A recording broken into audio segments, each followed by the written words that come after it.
Malá skupinka, venovanie sa vlastne potom delegátky k nám a to je na tom asi to najlepšie.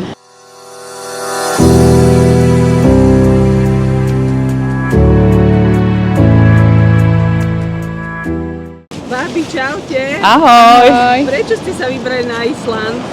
Lebo je to nádherná krajina a chceli sme ju spoznať. A hlavne kvôli dcére, je to jej obľúbená krajina.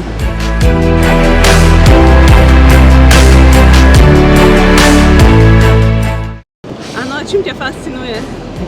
Prírodou, jednoznačne. Aká je tá príroda tu oproti našej slovenskej? Neuveriteľná. Drsnejšia. Fakt úplne iná, nádherná.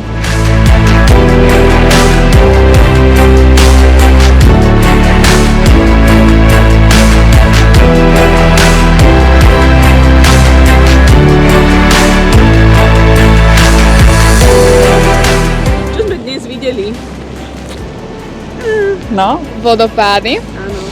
potom čiernu pláž a ľadovce, kryštály. a teraz? A teraz sme kde? Diamantová. Na diamantovej pláži. No a najväčší diamant som sem aj tak ja doniesla, lebo to je tu tento môj.